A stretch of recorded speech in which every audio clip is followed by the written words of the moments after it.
Ladies and gentlemen, welcome to BSV TV. I'm your host Satoshi, and on this show we'll be defending the one and only, truly genuine Bitcoin. The Bitcoin that Satoshi Nakamoto designed in his white paper as a peer-to-peer electronic cash system for the world. Let's get the disclaimers out of the way. So all the statements that you hear on this show are opinion and must only ever be taken as opinion. They are never to be taken as any form of advice, family, financial, sexual or otherwise. And on that note, let's sit back, relax, have some fun and enjoy the show. Get paid for your content in Bitcoin and set your own fee on Streamanity. Yeah, I'm not surprised I wasn't asked why I'm convinced Craig is Satoshi. I posted on Reddit. He signed in my presence using the private key from block number one, the very first mined Bitcoin block. On a computer that I'm convinced had not been tampered with, on software I'm convinced that had not been tampered with, a message of my choosing. At Enchain, we've just funded a number of universities doing, so far, a test up to 1 gigabyte because it validates what we've already done independently. We've tested up to 380 gigabyte blocks. We've tested 1 million transactions a second and transaction sizes up to 20 megabytes. Super complex scripts. Basically ones that can run operating systems. That's all of global commerce times about 50. On top of that, we can have complex scripts. On top of that, we can scale each of those transactions 1,000 times, which effectively means about 1 billion transactions per second, which means we can then have all derivatives, all complex trades. That means high frequency trading. It means everything that happens globally. Is the market that effectively BSV is going for, is that global e-commerce, which is currently valued at $29 trillion? No, that's too small. Buy and sell Bitcoin instantly at bsvgravity.com. And you can now book and pay for your winter holiday at skibsv.com. Alrighty people, good afternoon. We are live just after 5. It is Friday, the 23rd of April, 2021, and the time is 20 past 5. Welcome to the show. This is Satoshi TV, or in other words, Bitcoin SV TV. The reason we broadcast on Twitch is because YouTube already taken down 2 of my channels. Then they were deleting episodes and preventing me from editing my shows and all that kind of stuff. So now we broadcast live on Twitch, upload the full episode onto Streamanity, where you can set your own fee according to how you judge the quality, and then upload the rest of it, the edited version that's acceptable to YouTube. So it sort of previews a week after the show has been released on Streamanity. So if you want to watch it, get yourself some BSV, get yourself a wallet, and then start watching the shows. Get up to scratch and get out of those shitcoins. And talking about getting out of those shitcoins, check this out. We have had another fantastic article today from The Guardian. Oh, this is looking beautiful. This is looking beautiful. How's that? Here we go. Look at this. Australian man, Craig Wright's claim he invented Bitcoin to be considered by UK court. You know, and people are wondering what's caused Coolcoin, as in like, you know, BTC, to take a nosedive. You know, and honestly, these shitcoiners with shit for brains are mocking Craig. Honestly, they have no idea. The people in the know, the heavy bag holders know he is Satoshi. But look at this. That's gone down. And then as we saw earlier today, you can see that those manipulators, because they want the market to follow BTC, because it's all about destroying Bitcoin, they've purposely dumped BSV, you know? But it's totally manipulated. Look at that. Boom. Like we can't have the genuine Bitcoin not following our fake Bitcoin, Coolcoin. Can't have that. No. We'll dump the price as well. But this is what it's all about. So let's have a butcher's of this then. So this was released at 7:34 this morning. So London's High Court allowed Wright to pursue operator publisher of Bitcoin.org over what he says is copyright infringement. Oh yeah.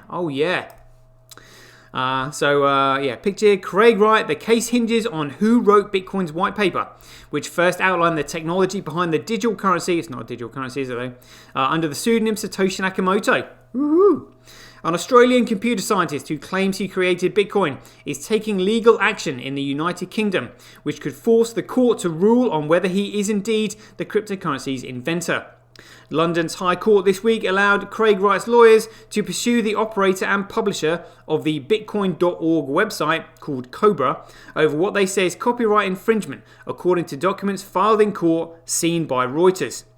The case hinges on who wrote Bitcoin's white paper, which first outlined the technology behind the digital currency under the pseudonym Satoshi Nakamoto in 2008. The identity of Nakamoto has long been a hot topic, and Wright's claim that he is the author is fiercely disputed, not least by Cobra. That's Cobra Bitcoin, obviously. So quotes here from Cobra. He said, Bitcoin.org isn't based in the UK, and Craig's copyright claim over the white paper can be easily verified to be false. We'll see about that. Cobra messaged Wright's lawyers on Tier over Twitter on the 20th of January, according to court filings. Wright, who lives in Britain and says he has the evidence to support his claims, accuses Cobra of wrongfully controlling the Bitcoin.org website and demanded that it remove the white paper. And we'll see this quote from Wright. The case will turn on whether the court is satisfied that Dr. Wright did indeed author and owns the copyright in the white paper, and therefore that he is Satoshi Nakamoto, said Simon Cohen, a lawyer at Ontier representing Wright. Bitcoin.org has refused Wright's lawyers' demands to take down the white paper, dismissing the copyright infringement claim as without merit in January. Reached by email, Cobra said, "We've been threatened to take down the Bitcoin white paper by someone who obviously isn't the inventor of Bitcoin. If he was, that would make him the 25th richest person in the world." Actually, the richest person in the world, mate, so you're wrong there. Which he obviously isn't. Oh dear. They have no idea how modestly Craig lives, like, honestly, in comparison to what he could get, honestly. Seems like he's trying to abuse the UK courts to make them try to censor the white paper and harass small websites like us, providing education content with his behaviour. It remains unclear whether Cobra will reveal his identity to defend the claim and avoid risking any default judgment in Wright's favour. Wright's legal team said the purpose of the case was not to limit access to the white paper or to silence or intimidate anyone, but to protect his rights to his intellectual property.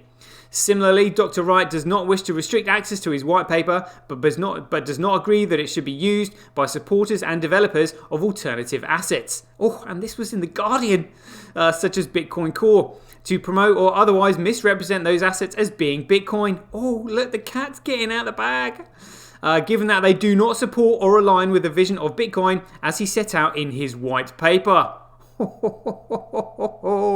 Cat amongst the pigeons.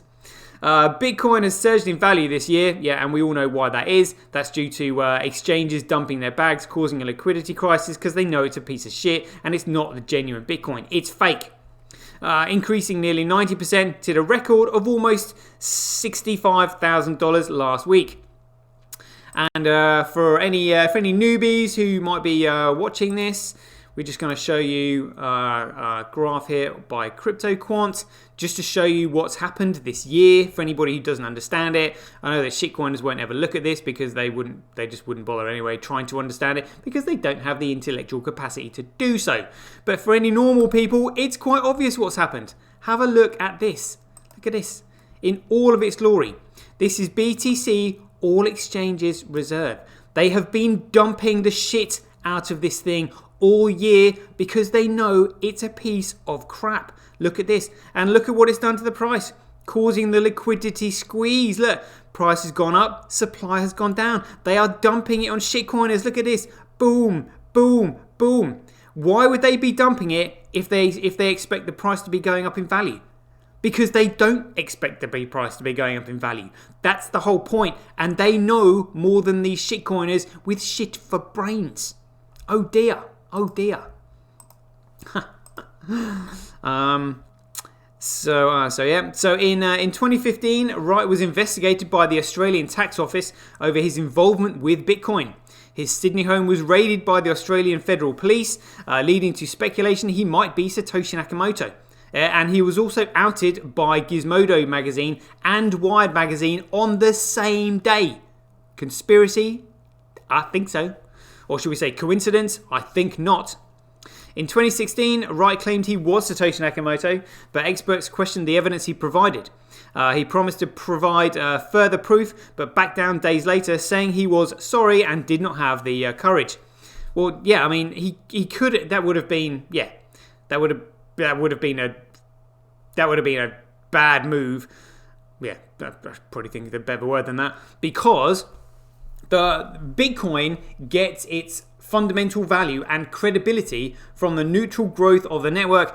Now, Craig always planned, right from the very beginning, to create the Tulip Trust as Bitcoin's insurance policy, because if it was centrally controlled and couldn't be changed or manipulated, it wouldn't have any value as money, because it would be centrally controlled. So he knew that, these nefarious individuals would try and attempt to control Bitcoin by tampering with the signatures, which is exactly what has been done. So the Tulip Trust was created so that at the end of the period of decentralization, he could come out and prove who he was legitimately and then literally wipe all these shitcoins off the face of the planet. But when you consider that Coolcoin has got a market cap of $1 trillion now, it probably wouldn't have been the smartest thing to do.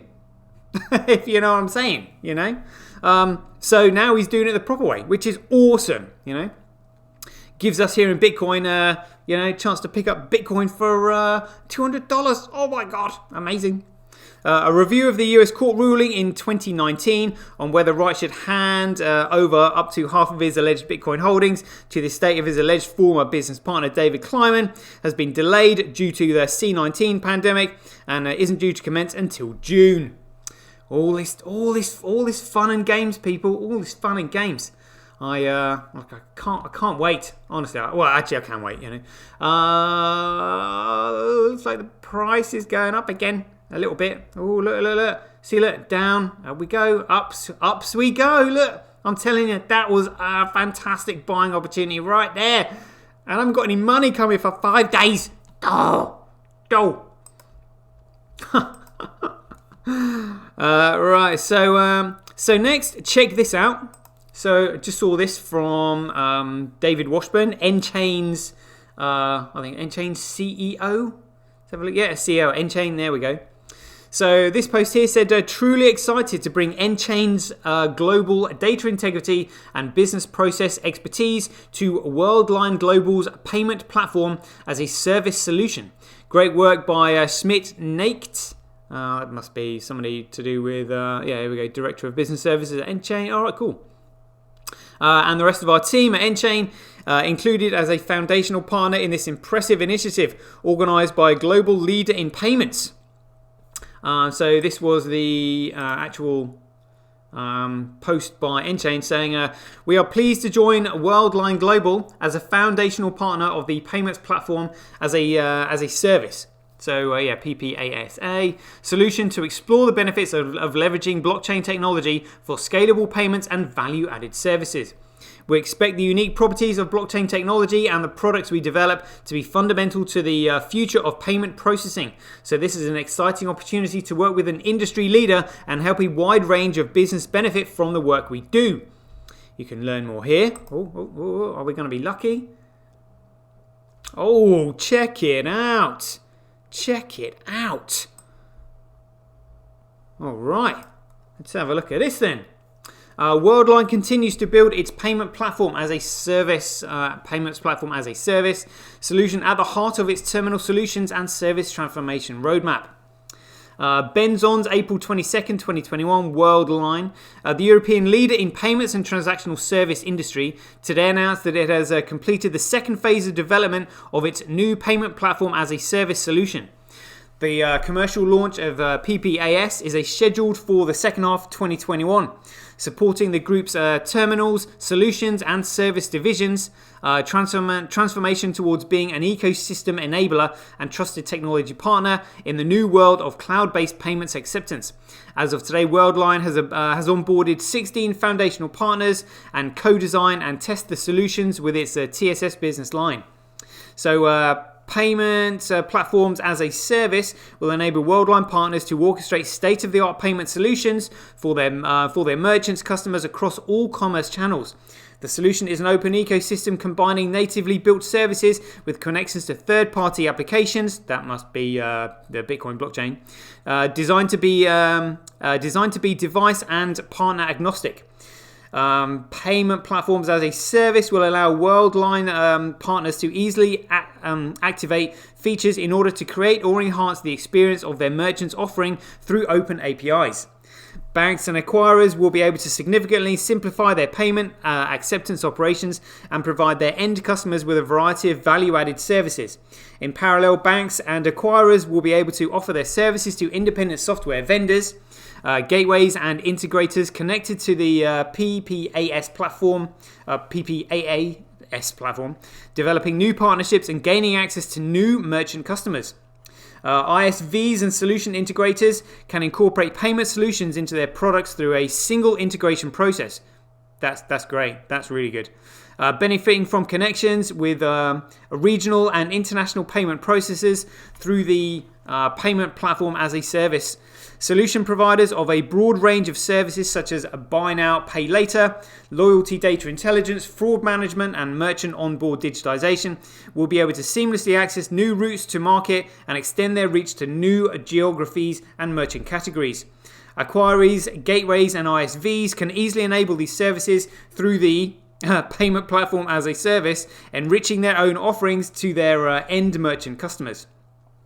16 foundational partners have already been chosen to be part of this PPAAS journey. These include a leading inquirer, Bambora, Global PSP, PayU, the leading mobile payment and daily life service platform, Alipay, Discovery Global Network, BNPL and Consumer Credit Global providers, Afterpay and Fizzly, eCash and digital wallet provider, PaySafe, a fraud and prevention specialist, Forta, loyalty service provider, Card Gen Y, hospitality solutions integrator, Shiji, a risk and compliance technology provider, Sphonic, Brazilian ISV, POS control, AI-based identity technology provider, Onfido and enterprise-grade blockchain solutions provider, Enchain.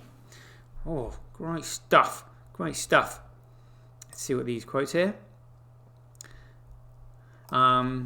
Giulio Montemagno, SVP and Managing Director at the PPASS and Worldline TSS said, "We build the core capabilities as well as the connections to a variety of players in different fields of the commerce ecosystem, so that whether you're a payment processor or a solutions integrator, when you join the PPAAS ecosystem, you can pick up and choose the elements that you want in order to design and deliver the best experience to your merchant customers.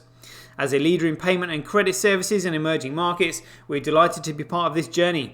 Our focus is to consistently provide the most relevant payment options to our merchants and their customers in every market, and we see a clear strategic opportunity to create exciting new offers across multiple channels in partnerships with PPAAS,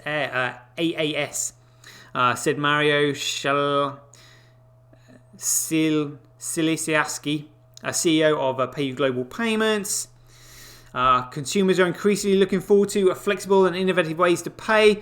With the Afterpay platform and increased consumer loyalty and frequency, merchants experienced a high number of new and returning consumers via referral traffic, higher conversions, increasing basket size, and lower return rate of goods.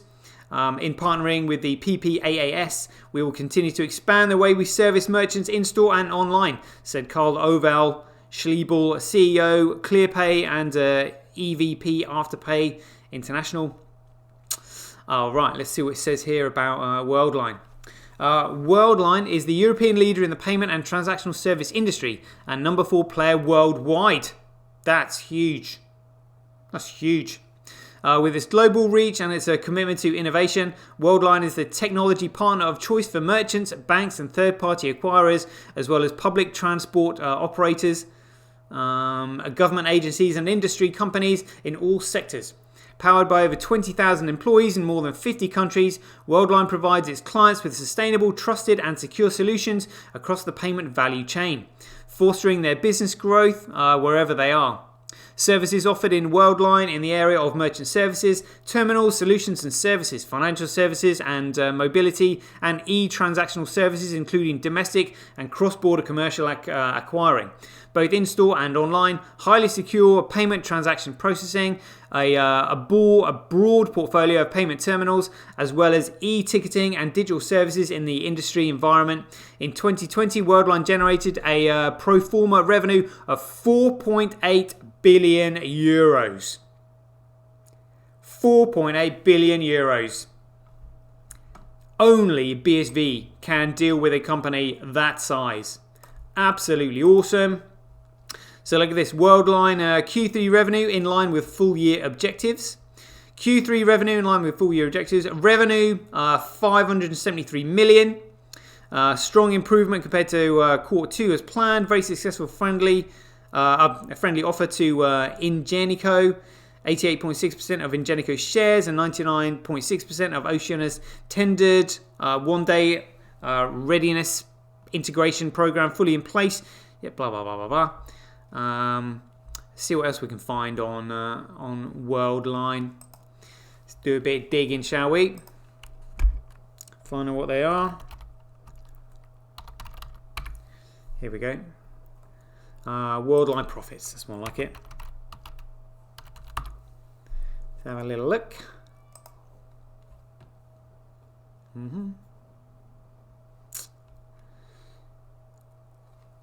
Here we go.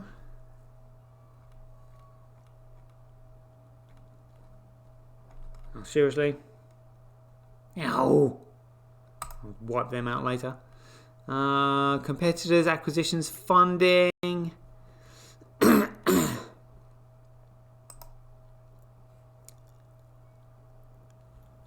See what we can find.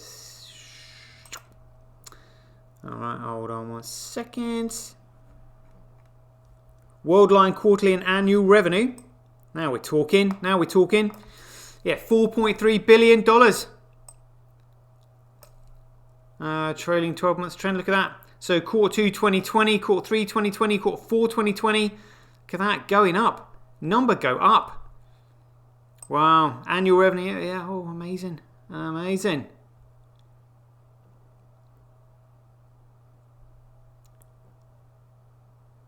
So there we go. A 3.4. Well, actually, I wonder what it's worth. Worldline.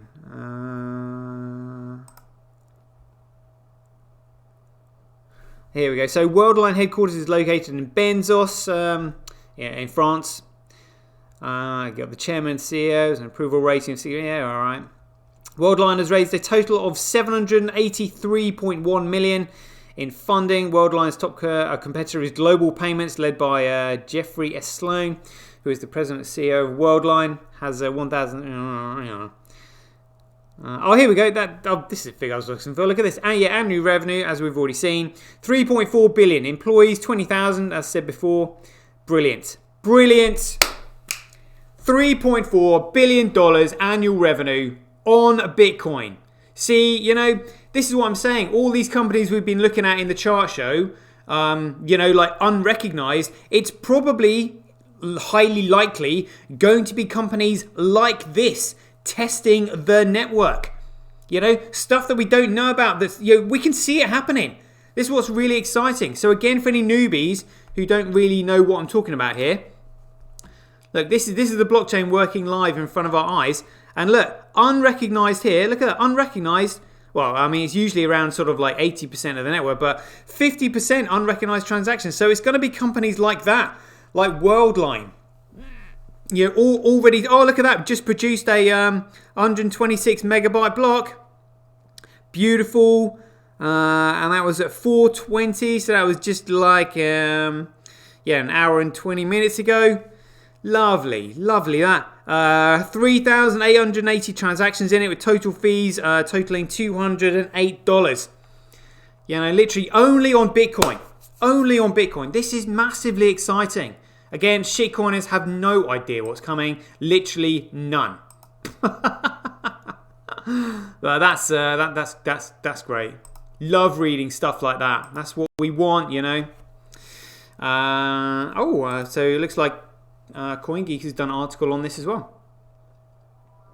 Here we go. Right, press release. Let's see. Worldline continues to build its payment platform, solutions at the heart of its terminal solutions and service transformation roadmap. So we've probably just read most of this, but anyway, Benzos, April 22nd, that was yesterday. Worldline, the European leader in payments and transactional services industry, today announced that it has completed the second phase of its development of its payment platform as a service. So it's actually, it's completed the second phase of it. So that means they'll be testing. You know, they're testing if they've completed the second phase. The commercial launch of the payment platform as a service is scheduled for the second half of 2021. So we're now April, that's the 4th. So just 2 and a bit months away. Supporting the group's terminal solutions and services divisions. The transformational towards being an ecosystem enabler and trusted technology partner in the new world of cloud-based payment acceptance. As of today, Worldline has onboarded 16 foundational partners to co-design and test the solution with its terminal solution service, business line. All right. Oh, it looks like they've just kind of like copied and pasted this from the article that we literally just read. Yeah, it does. All right, cool. Yeah. Oh, yeah. They're literally copying it. It's a press release. So, that is massively exciting. KP Dad has sent me a link here. What's this? Silicon Valley scared of BSV. Interview with Jack Liu, CEO on YouTube. Great. I might watch that. Yeah, in fact, I will watch that. But I found this article earlier.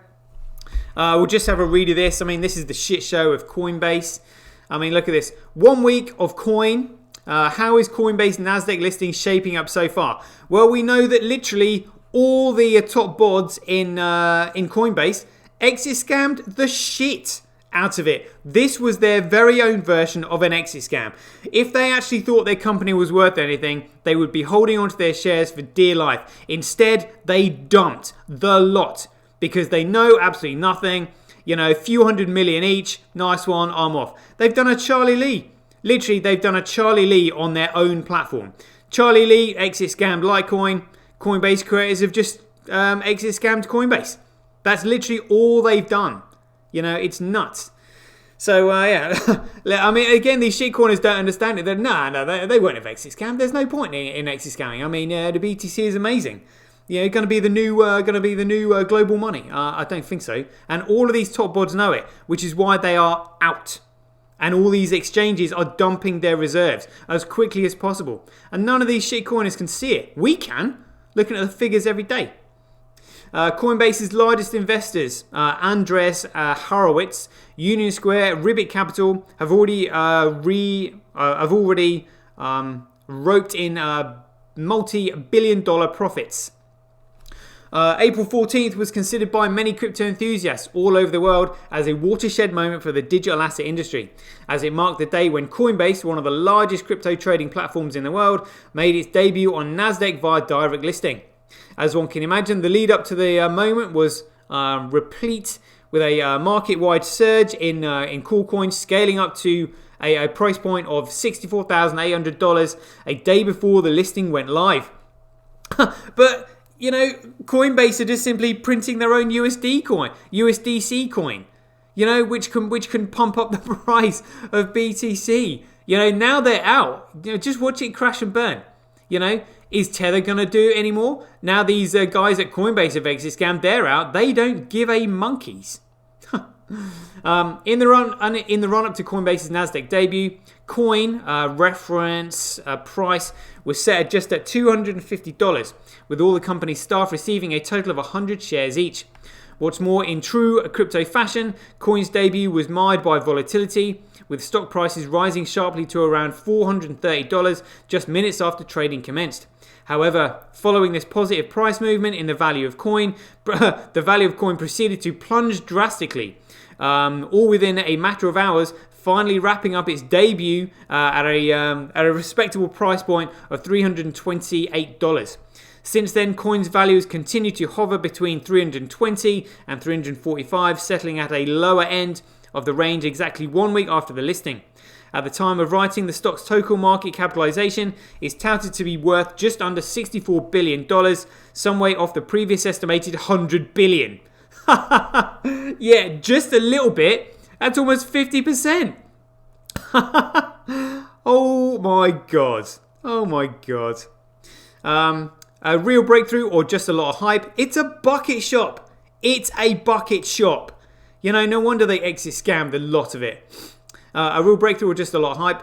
Coin's debut within the traditional finance sector is widely considered to be an important step forward for the crypto industry, especially since it provides investors who may not be interested in traditional digital assets otherwise with direct exposure to cryptocurrencies, which are an absolute piece of shit because they're all scam coins. Providing his thoughts on the subject, Gilles Paul, project manager for oil and gas multinational Shell's first 3 blockchain projects, as well as a business director for Dusk Network, a privacy-orientated blockchain protocol, again another absolute piece of crap, told Cointelegraph that Coinbase's direct listing is potentially a very interesting wake-up call for companies and regulators that are still sticking with anything crypto-related is bad. These people are so deluded. They're so deluded. He's like, yeah, well, anything crypto related is bad. And he's just like saying, well, it's not. Well, it is. Because he doesn't know. He doesn't have a clue. So he was quoted as saying, a coin's market capitalization now dwarfs the cumulative valuation of most of the world's largest traditional stock exchanges. And they did it in years instead of decades. It is clear that they operate under the highest standards. Yeah, right. Otherwise, a Nasdaq listing would have been out of the question. So it seems that self-regulation in this case has paid off immensely. But again, you know, we've got Kraken thinking about following suit. They are all thinking about exit scamming because they know. They know that they're bucket shops. They know that the shit that they list on their exchanges is worth absolutely jack shit. It's coming and they're out. Just like Charlie Lee, he is out. They're taking advantage of these shitcoiners with shit for brains. Literally, they're just shitting on stupid people, you know? Or should we say, should we be politically correct and call them vulnerable people? Indeed, with Coinbase's listing potentially bridging the gap between the traditional finance sector and crypto, an increasing number of mainstream players seem to be quite bullish on coin. Yeah, because they're shitcoiners. For example, New York-based asset management firm ARK Investment, that's Kathy Wood, was quick to snap up more than 1 million shares, currently worth around $350 million, which will be spread out across 3 of the company's exchange-traded fund offerings. Furthermore, it bears mentioning that back in 2013, American venture capital firm Union Square invested in Coinbase at 20 cents a share. Bloody hell. Bloody hell. Somebody's made a fortune. Essentially allowing the company to amass a total stock haul that is now worth more than $4.6 billion.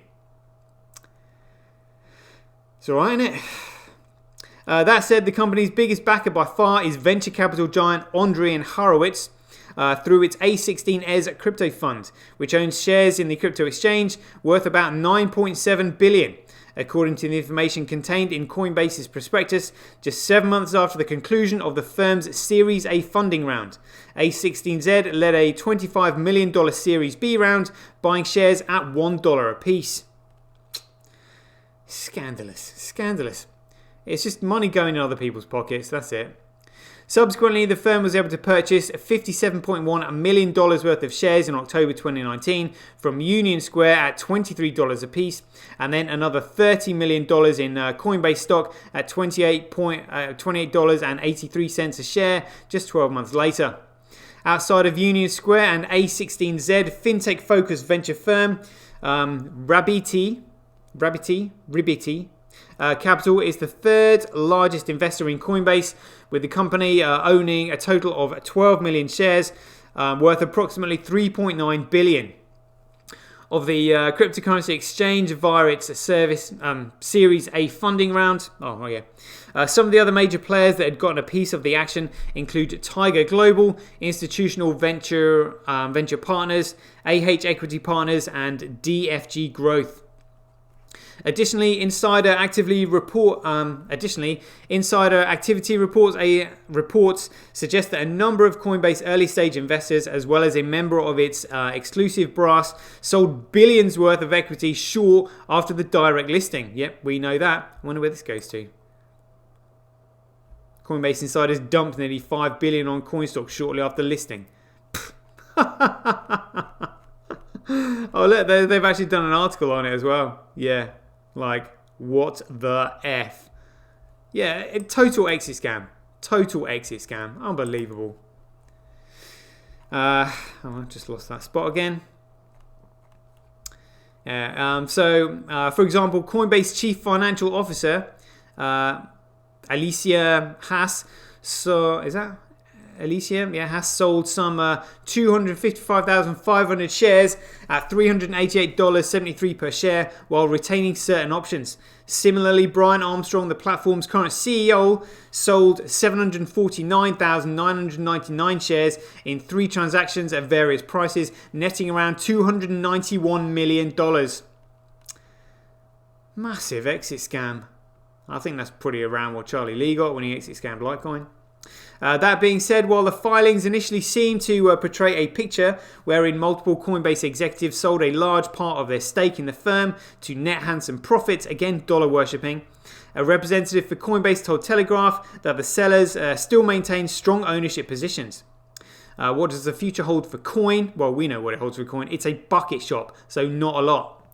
According to independent investment research firm CFRA, Coinbase's stock value can potentially grow by a whopping 20% in the near future, primarily due to the accelerated adoption of crypto-enabled technologies around the globe and the entry of more institutional players into that nascent space. They have no clue. They don't know that Bitcoin is BSV and it's the only genuine digital commodity. It's the only eCash. It's a massive bucket shop. In this regard, a group of CFRA analysis led by Chris Culper stated in a recent note to the company's clients that within the next 12 months or so, the price of coin could sell at around $400 level. Not only that, but the research firm has also given its clients the green light to purchase Coinbase stock, even affording the stock a buy rating. Bucket shop. Absolutely. Look, this is no different from what happened during the financial crisis in 2008. You know, when who were the ratings agencies, like Standard & Poor's and someone else, you know, giving them AAA ratings, but then they were hiding behind the fact that they're just our opinions, so therefore you can't sue us. You know, but pension companies were only allowed to buy AAA rated products. It's outrageous. Why don't they pay me to do that? I'll tell them, yeah, by the way, it's worth nothing. It's a bucket shop. It's an absolute piece of shit. And I'll justify it as well. This is why. They're selling pieces of digital crap. Colpier and his team believe that investors can potentially earn up to $6.89 per share for 2021 and $3 for 2020, pointing out that they see operating margins ramping up, which can eventually stabilize around the 35% mark. Absolute bullshit. You know, if they do, it's all speculative. There's no value in that whatsoever. Our base case scenario implies Coin not only becomes one of the largest financial exchanges for crypto, but it is also successful in diversifying into other products and services, most notably those aimed at institutional investors, he added. They don't know what's coming. Just read the newspaper. Craig is after Cobra, and rightly so. CFRA analysts have chalked out 3 possible scenarios for Coinbase. Firstly, they believe that Coin may be faced with a bearish momentum in the coming months, causing the stock to dip to $120. The second scenario is one where the stock hits $400. I see, look, tea leaves, flying carpets, ascending triangles, ball pennants. Look, I think number might go up or number might go down. Well, are there any other options? No. All right. Like, we had a comedian in the UK, that used to take the mickey out of a psychic called Mystic Meg. He called himself Septic Peg, and he'd come out with stupid comments like, they're actually really funny, like, the lottery winner will have their birthdays between the months of January and December. The winner will be over 16 years of age. The winner will be either male or female. The winner will have purchased their lottery ticket between Monday and the following Mondays, whatever. Honestly, it was hilarious. That's all this is. It's absolute bullshit. It's absolute bullshit. After a week of the Coinbase listing, a representative for the company announced that the Nasdaq started trading options for Coinbase Global, CoinO. Effective April 20th, the launch of equity options will offer investors yet another avenue through which they can bet on Coinbase's future. Simply put, equity options represent the right but not the obligation to buy or sell a stock at a certain price, known as the strike price, on or before an expiration date. Crypto markets take a tumble in the aftermath of Coinbase Global's Incorporated going public. The crypto market has been faced with with turbulence, with the value of Bitcoin plunging by 15%, that's core coin, in the days following the listing, dropping from $64,000 to $51,000, albeit briefly. Similar dips were witnessed across the board with Ether, Binance Coin, XRP, Cardano, all these shitcoins, also being on the receiving end of some serious negative price action. Just trading bots in the market, there's no value in it, absolute bollocks. Furthermore, as part of the above stated development, the total market capitalization of the cryptocurrency sector dropped from $2.37 trillion to $1.8 trillion, only to rise once again to around $2 trillion. With hindsight, it was inevitable. Markets got too excited around the coin direct listing. Basis blowing out. Basis blowing out. Coins like BSV, XRP, and Doge pumping. Galaxy Digital founder Mike Novogratz tweeted recently. Did he? Let's have a quick look at that. See what Novogratz is up to. Oh, look at that. Mike Novogratz mentioned BSV. So that means he's looking. That's the first time I've ever heard or seen Mike Novogratz. Look, out of all the thousands of shitcoins on the market, he's listed 3. And he's listed BSV. He's got it on his radar. He's got it on his radar. Ha! It's coming. It's coming. Furthermore, Skybridge founder Anthony Scaramucci stated following the listing that he was surprised that Coinbase's debut was not met with more attention from banks, because banks know it's a piece of crap, insinuating that legacy institutions still have been unable to realize the misery of the crypto-led financial revolution that is currently sweeping the globe. Realize the immensity of the crypto-led financial revolution that is currently sweeping the globe. It now remains to be seen if more crypto... but again, they're not realizing the immensity because they know it's a load of shit. Like Warren Buffett said, rat poison times 2. But they actually don't understand what Bitcoin is, as in genuine Bitcoin. So they'd be saying that anyway. They're just assuming that Bitcoin is a currency like any other currency that's just simply man-made and printed. They have no idea about the utility of Bitcoin and what it truly is, which is phenomenal. It now remains to be seen if more cryptocurrency exchanges follow in the footsteps of Coinbase, we have no doubt, and go public in the near term. They're all going to exit scam, essentially bolstering traditional investor confidence in this yet evolving space. In this regard, digital asset trading platform Kraken recently announced that while it is unsure of whether it will go public, it will pursue a direct listing rather than a special purpose acquisition company route, which Israeli brokerage platform eToro took recently. Again, like all exit scamming. It is outrageous. But yeah, there we go, people. So let's have. What should we have? Should we have? Yeah, there we go. We'll have that as our thumbnail picture. Shout out to people in the chat box. Good chatting there. I can see Neezy got in there first. Then KP Dad, Shelly Mack in there. Good to see you back. Keith Fellows. See what else we got in there. Arcade Rob. Nice one. Raven Shield. Somebody else asking me if I want to become famous by followers. If I wanted to be famous, I wouldn't block everybody, would I? Another one asking me if I want to be famous. And another one asking me if I want to be famous. If I wanted to be famous, I wouldn't block everybody, would I?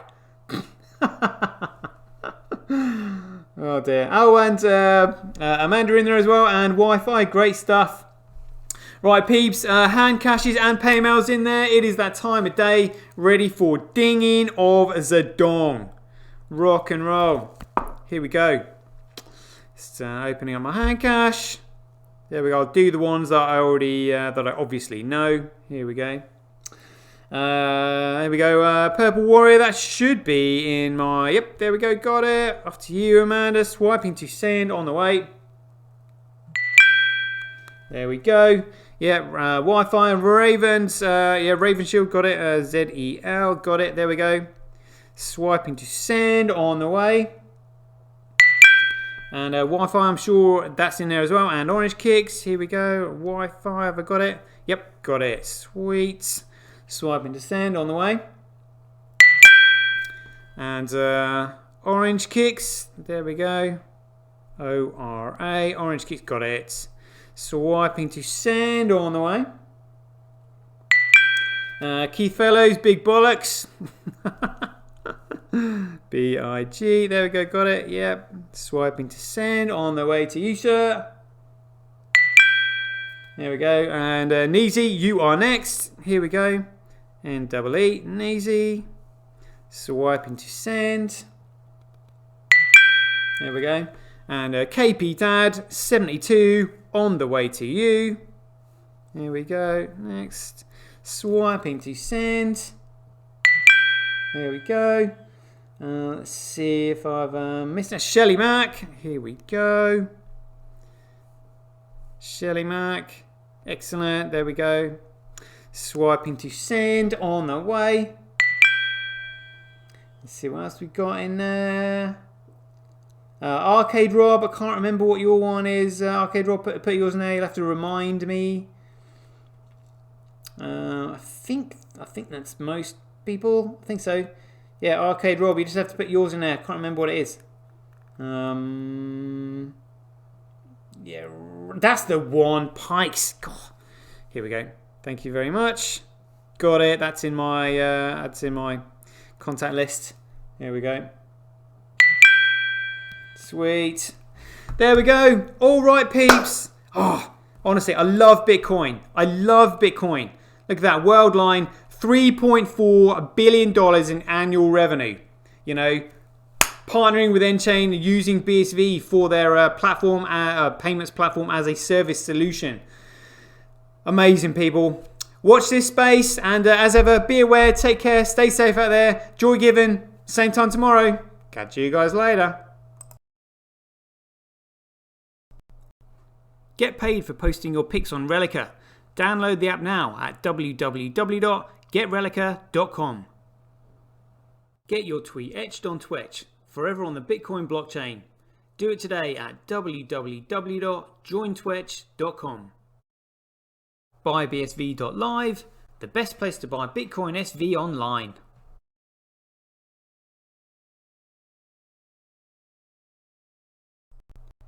Support independent content creators on micropayment platforms such as Streamanity, Twitch and Relica.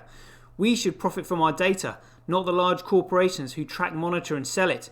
If you enjoy the Bitcoin content that I produce, please support me by heading over to www.satoshi.tv, where you can keep up to date with all the latest news, gossip and content as it's created. Thanks very much. To get started in Bitcoin, go to freebsv.com, where you can claim your free Bitcoin. Then head over to Twitter and follow @IamSatoshi, where you can take part in his very generous and world famous free giveaways. The future of advertising meets the power of Bitcoin at Tonic Pow. Get paid for posting advertising campaigns to your social media profiles. Go to www.tonicpowads.com.